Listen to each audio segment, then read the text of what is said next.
Fuck HIPAA. My new patient almost made me quit today. Disclaimer, the content presented in this video is purely fictional and intended for entertainment purposes only. In February 1987, animal control officers in Tarrant County, Texas responded to a report of an injured bobcat inside an abandoned parking structure. While the animal was alert and active, its body appeared to be in a state of active decomposition.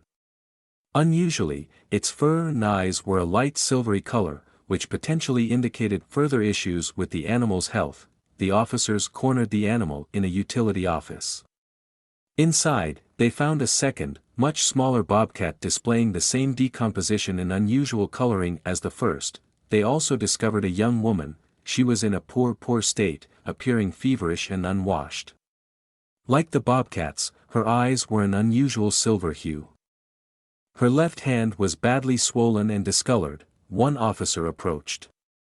The larger bobcat immediately attacked, biting with such force that the officer lost 2 fingers. The girl then launched herself at the second officer, hitting him with sufficient strength to break his collarbone. The officers retreated and contacted dispatch for law enforcement assistance. By the time they arrived, there was no sign of the girl or the diseased animals. Within 6 hours, the officer who had been bitten was hospitalized with a severe fever. The bite was immensely swollen. The speed and severity of the inflammation split the flesh from his palm to his wrist. His fever spiked to a high of 106.7 degrees Fahrenheit. He passed away shortly thereafter. Prior to death, his eyes lightened to the same unusual silver of the bobcat's eyes. A few days later, a second individual called dispatch to request an ambulance for a severely ill young woman. She was delirious with fever, and her hand was swollen to twice its normal size. The girl was not cooperative. She bit the EMT before departing the scene. The EMT spiked a fever and died within 8 hours, but not before his eyes took on a silver hue. The incidents caused local panic. News reports suggested a terrifying new strain of fast-acting rabies carried by diseased bobcats. The furor briefly made national news. Based on the symptoms, location, and description of the animals and the associated deaths, the Agency of Helping Hands sent its biohazard containment team. The bobcats were in fact disease-carrying organisms known to the agency. In fact, personnel had attempted to destroy the larger organism earlier that year. Both targets were taken into custody with no incident.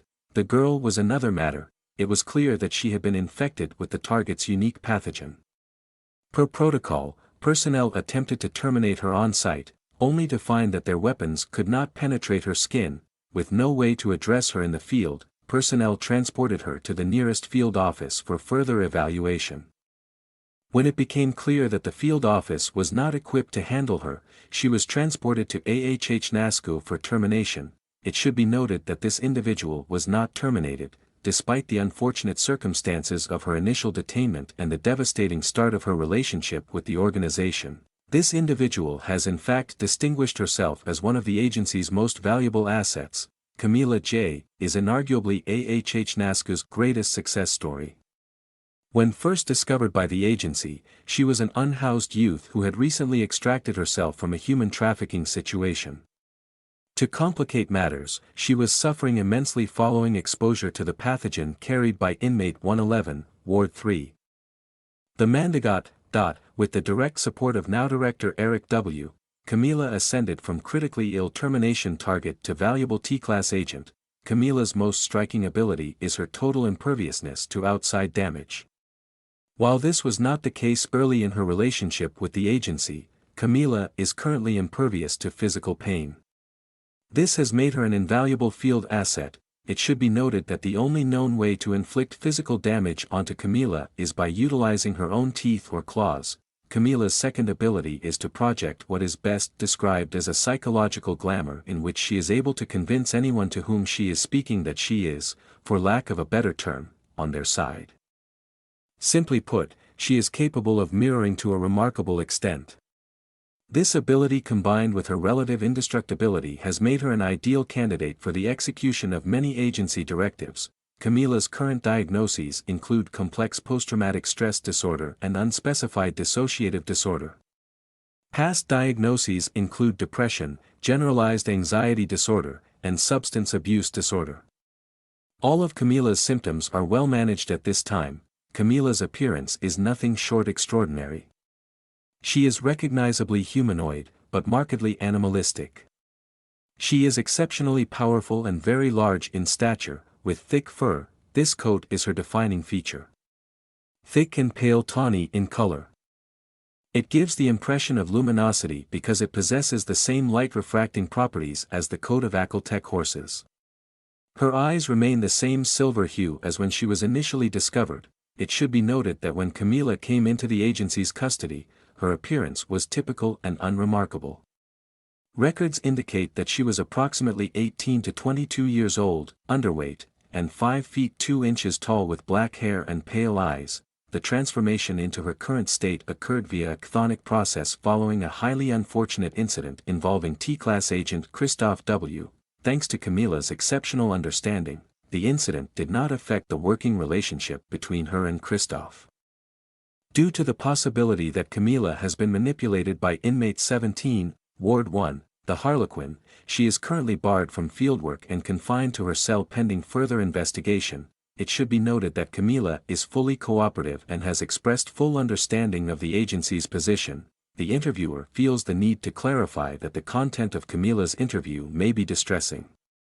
While it is not standard protocol to assign trigger warnings to official reports, please note that Camila either touches upon or openly discusses disturbing subject matter including violent physical assault and human trafficking. Interview subject: the lioness, classification string, uncooperative/destructible/chthonic.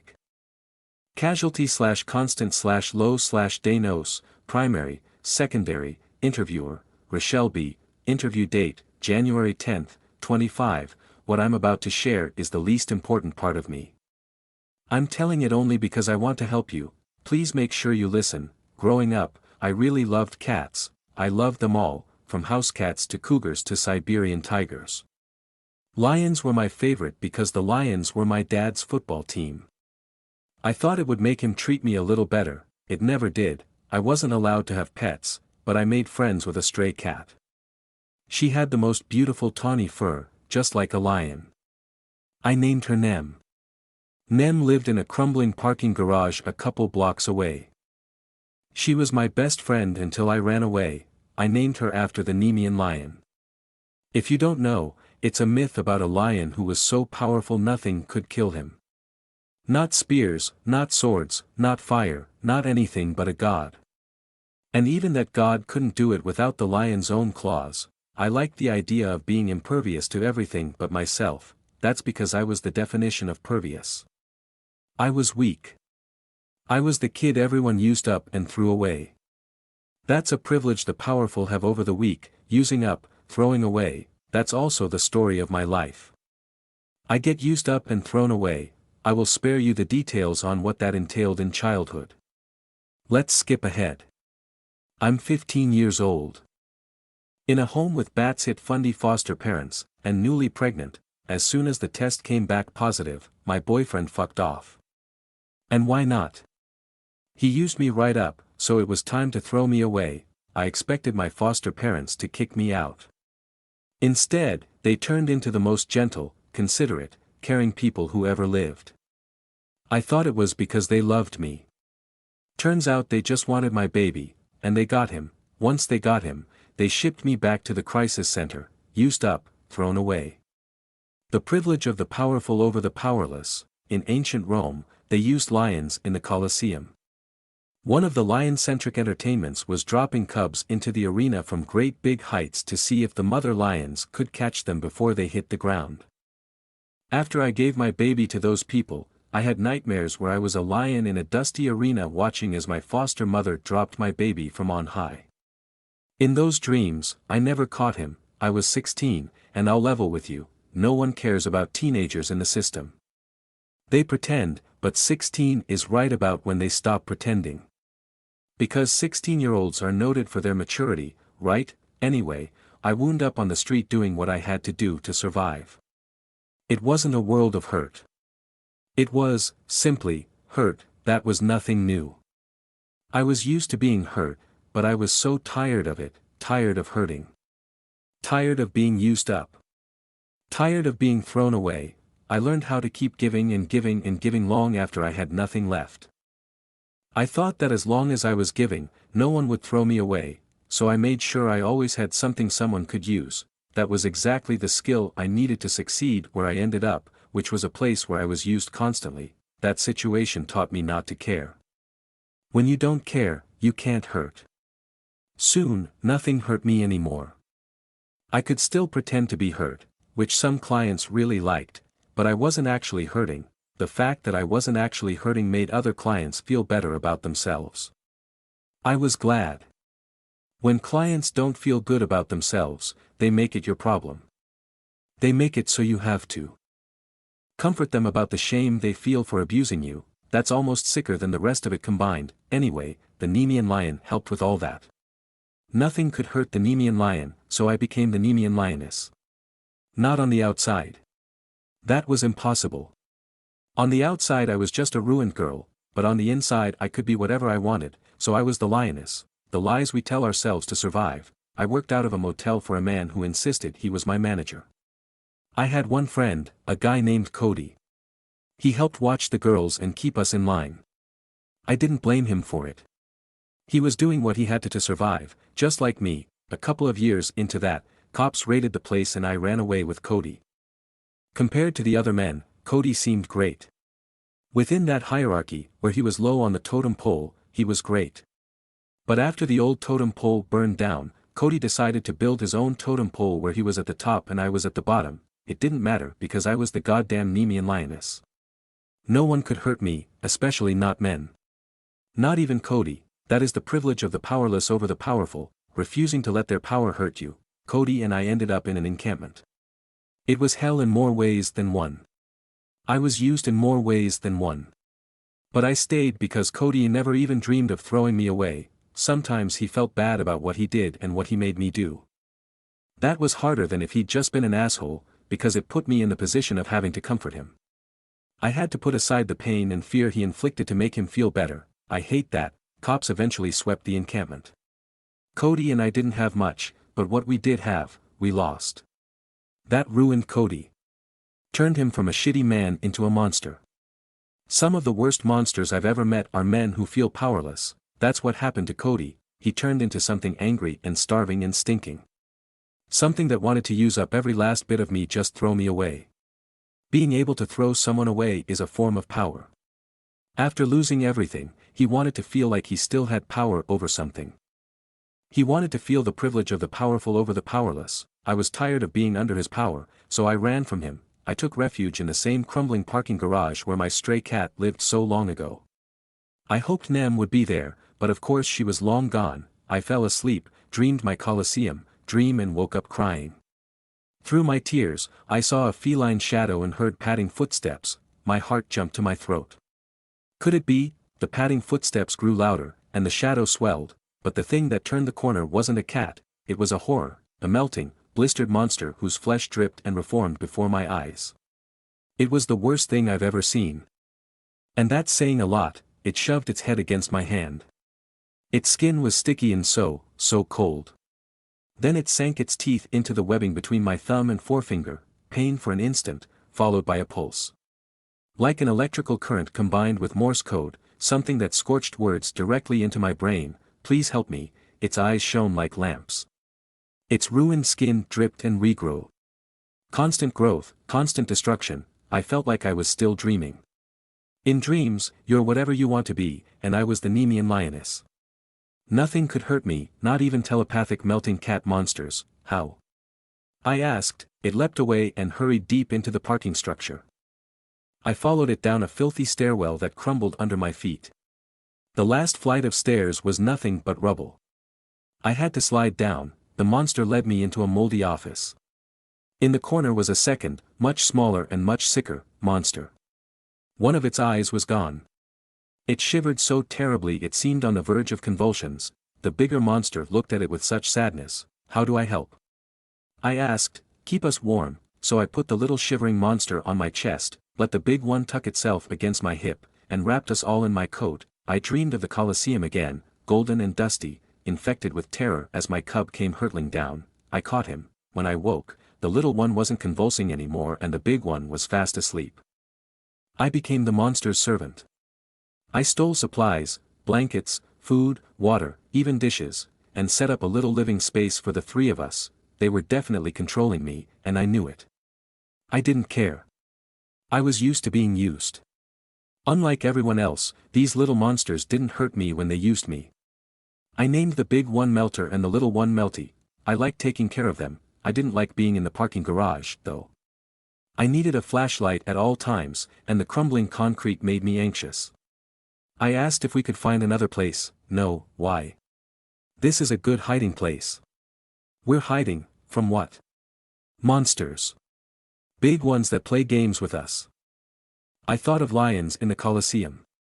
Of cubs tumbling down into the blood-stained dust. That night, I dreamed about lions yet again while the little monster quivered and the big one burrowed inside my shirt, leaving strings of liquefied flesh against my skin. Where it dried, I felt warm. 2 days after that dream, the big monsters caught us. They were in uniforms, but not uniforms I recognized. Melter went feral. They caught her anyway. I tried to protect the little one, but the big monsters knocked me to my knees and took her too. I crawled after them.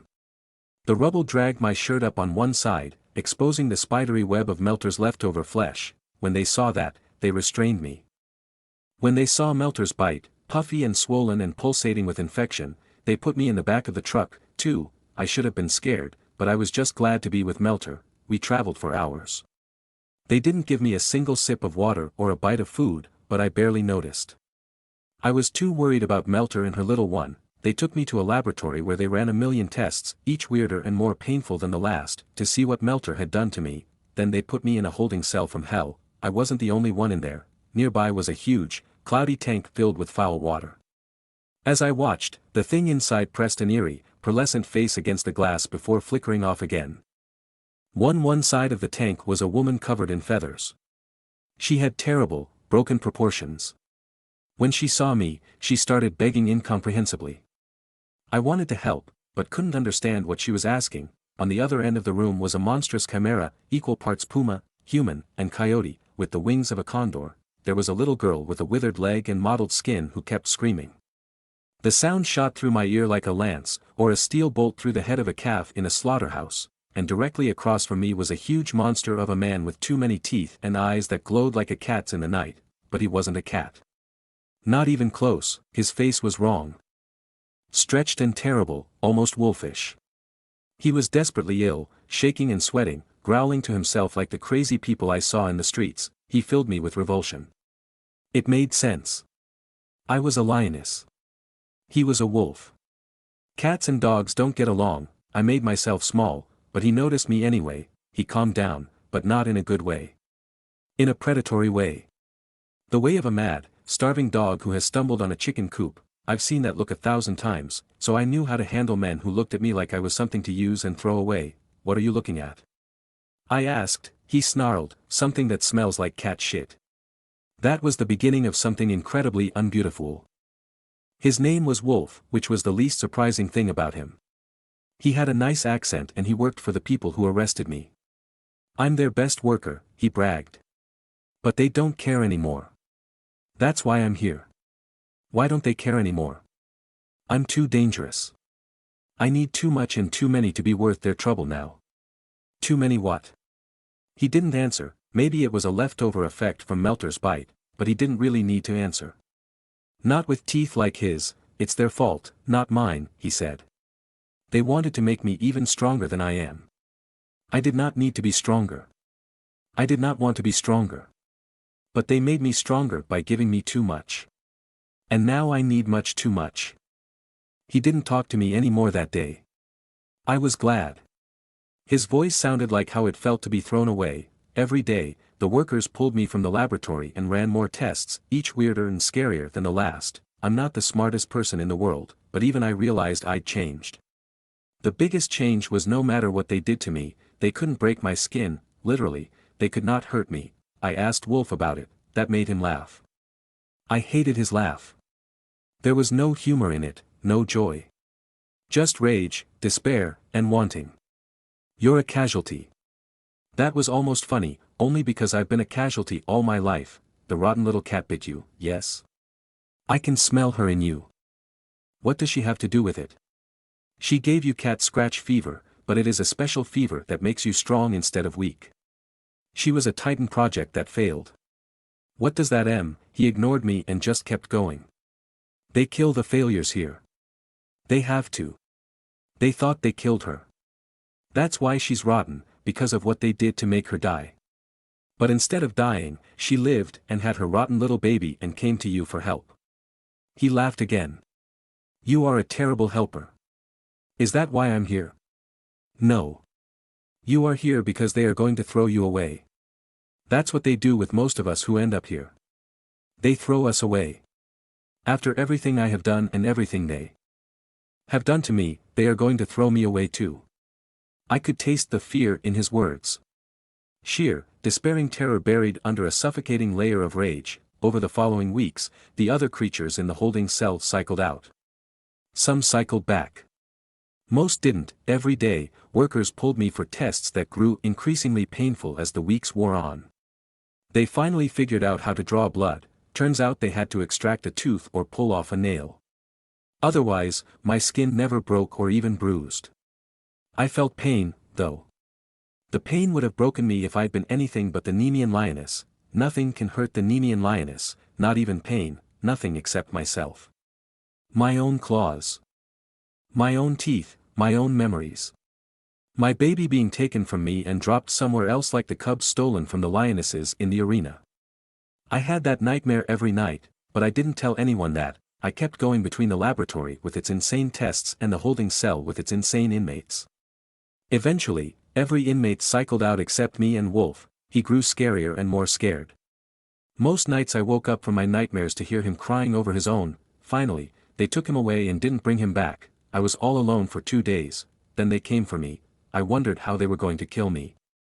I wondered if they knew about the Nemean lion. If they were going to kill me with my own nails or teeth or memories.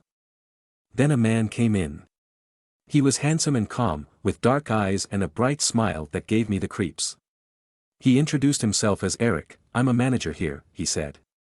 I'm sorry for what's been done to you. Some of it was necessary. Most of it wasn't. If I were in charge, you wouldn't have been treated so poorly. I sat there waiting for the but.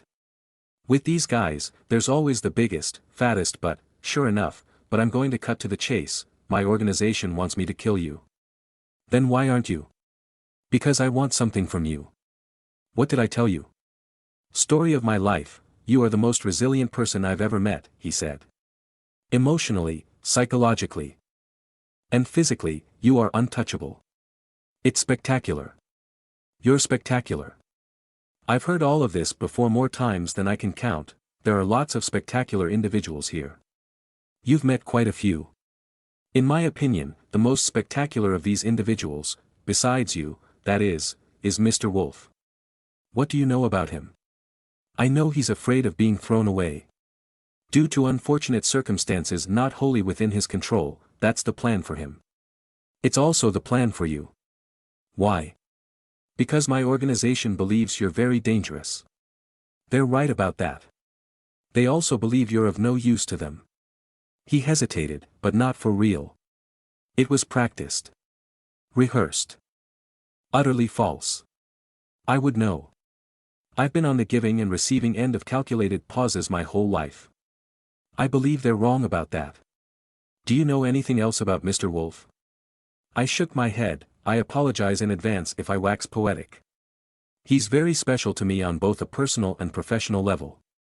He's integral to operations here. Let's just say, useful is a profound understatement. But his usefulness hinges on his abilities. Because of these abilities, he has very specialized needs. Another measured pause. What I'm about to tell you will be disturbing. I ask that you keep an open mind.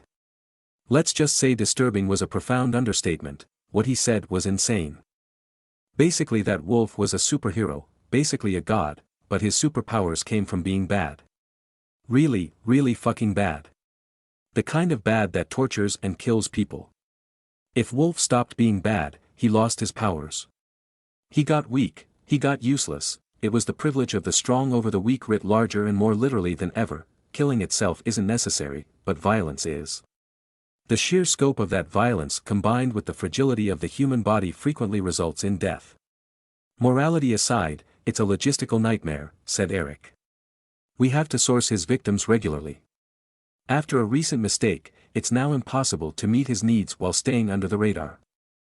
It doesn't help that best outcomes result from a specific victim profile. The one positive thing I can say about it is there's nothing sexual involved.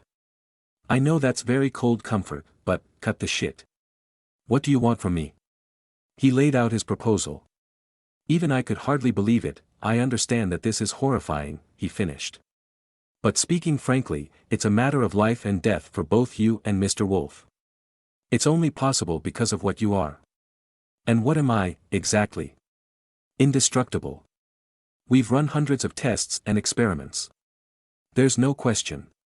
Wolf can be as brutal as he needs to be with you as often as necessary for as long as is necessary to recalibrate his needs. You'll come out unscathed, saving many lives, including yours and his, in the process. And your organization. He smiled. I gave him my own measured pause. What's in it for me? Your life. No shit, you asshole. I want more than that. What do you want, Camila? Melter and her baby. I'm sorry. I held up my hand, displaying the bite scar. They're alive, he said carefully. But they're disease vectors. Besides, their existence that you've seen them. Humane euthanasia, I want them. This time his pause wasn't measured. It was helpless. I liked that. Okay, he finally said. But only because you're the strongest person I've ever met. Stronger than even Wolf can hope to be. I greatly value strength.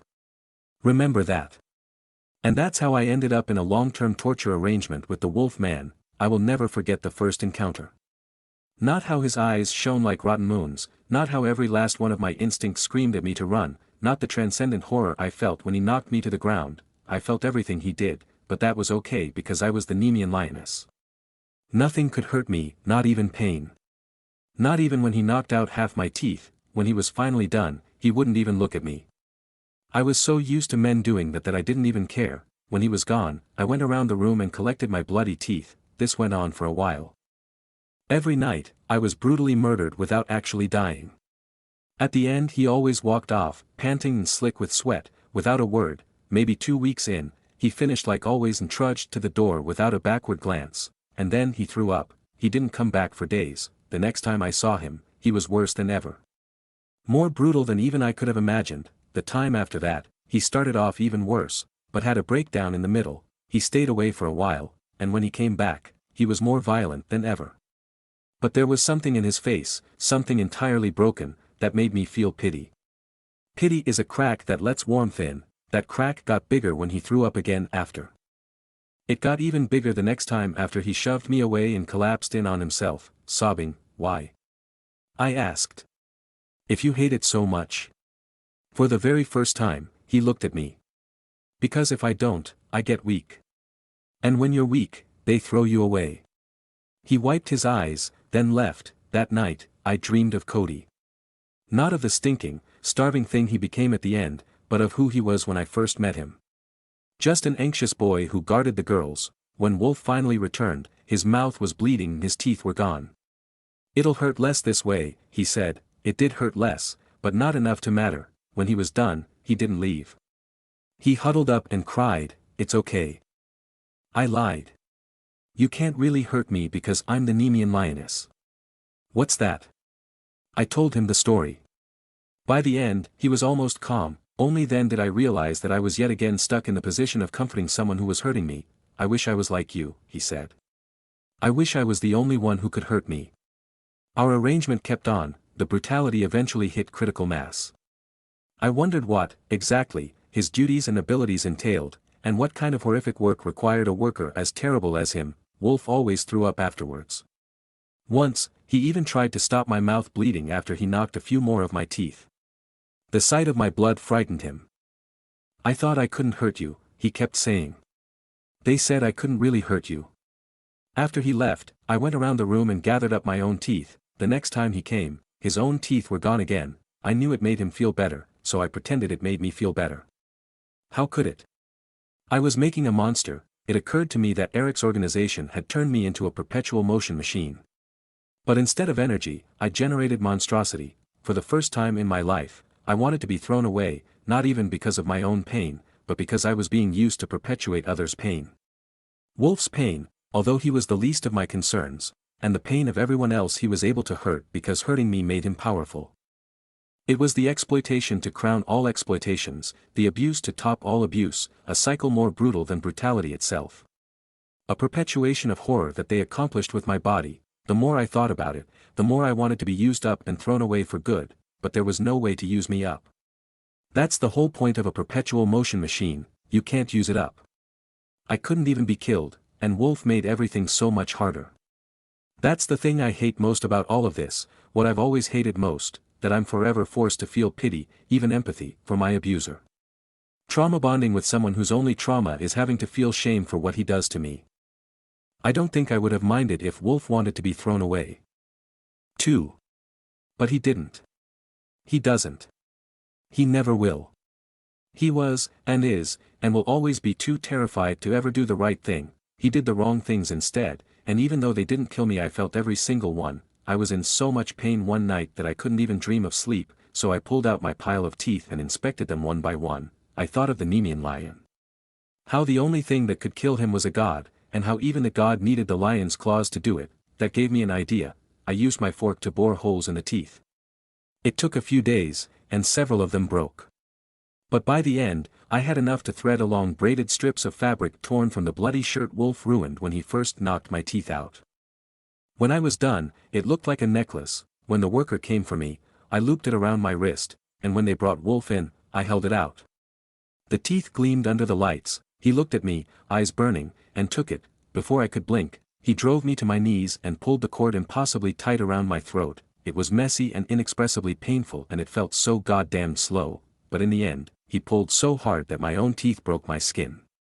They cut down so deep I bled out. I died. I didn't stay dead, but when I came back, I was really, truly a lioness. I wish there was a moral to this story, but there's not. Wolf and I still engage from time to time. Sometimes he can do what he needs to do. Sometimes he can't.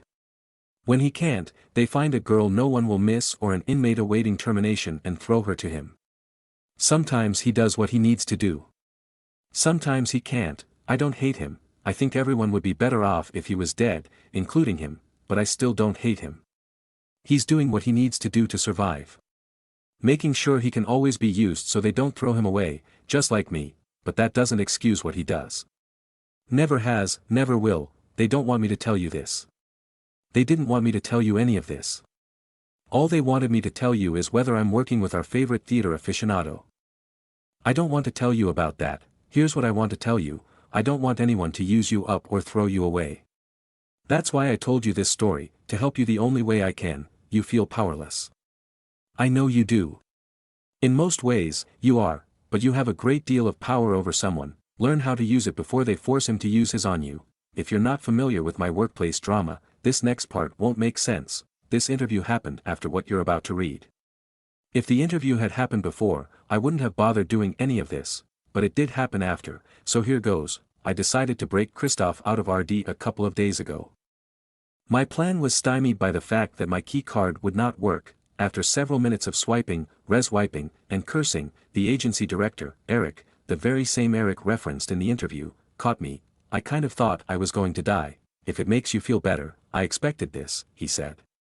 And I expect you to try other ill-advised things in the future. With that said, it's best if you know what you're getting into before you make any additional plans. And for future reference, entrance to RD requires 2 keycards, not 1. That's how my incredibly rushed tour of the research and development unit began. Each of the RD cells had sizable observation windows.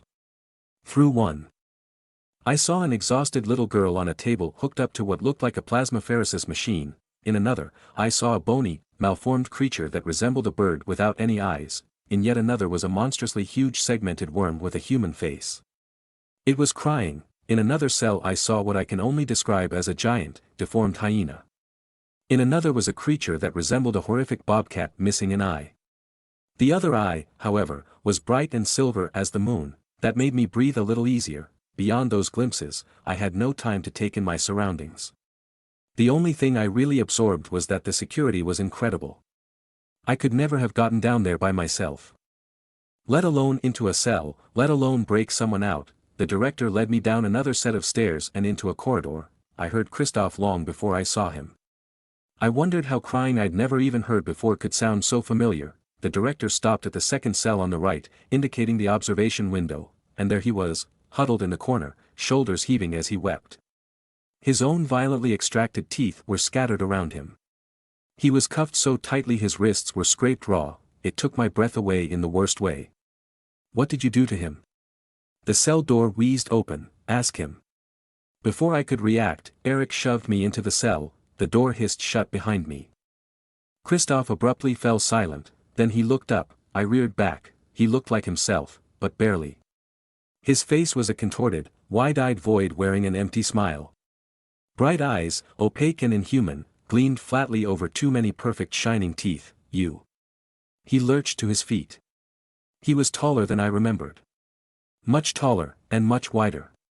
He'd always seemed too tall to me, but this was something else entirely. You are not supposed to be here. They said you would not ever be here. They said. Do you want to be here? No, he shuffled forward. I took a step back, willing my heart to slow down in case he could hear it. He kept coming. There was nowhere for me to go. The cell was small. The door was locked, and I was afraid to turn my back on him. I don't want you to be here. The smile never left his face. He looked starving, heartless, empty. Empty eyes so bright and so dark. But since you are. You are. I held my hands up. Christoph, please, he grabbed me and pulled me in. He was breathtakingly strong. I felt the bones in my arm grinding together, threatening to snap or splinter. Suddenly the world split apart, an electric surge shattered my consciousness and everything else. He let go but turned right back and fixated on me, redlining like a mad dog. I've never seen eyes like his, never seen anything like the expression on his face. I hope I never do again. The cell door opened. I bolted through. It wheezed shut behind just as he lunged. We're at step 2 of the reward stage of his reconditioning cycle, the director said calmly. It's when he's at his worst. What do you mean, reward stage? Christoph's rewards typically, though not exclusively, consist of victims with which he is permitted to do whatever he wants. He's very anticipatory at the moment, which brings out the worst in him. If it matters, the behavior he just displayed was very mild for him, I assume because he recognized you. In terms of your personal safety, that's an exceptionally good sign. He didn't choose this, I said. He wouldn't. He would, and he did. It was a difficult decision for him, it matters. But he made it of his own volition. If it matters, he made his decision on the condition that even after your scales come in, you will not be designated as a reward under any circumstances. But other people will. Other people will. Other people have. Other people are. He knows this. He chose this. A pause. A measured, deliberate pause. I hope this experience has clarified the situation and corrected your position. Why did you throw me in there with him? It was a final effort to see if he could kickstart your regrowth. You were never in any significant danger. It's very late. A good night's rest is in your best interest. I went to bed, but didn't sleep. I seethed. After interviewing Camila the next day, I seethed more. I haven't stopped. I don't think I can. I don't think I can care what happens to Christoph anymore either, which is for the best. I'd do literally anything to get out of here, but I know I can't. That means the only person I can afford to care about is me.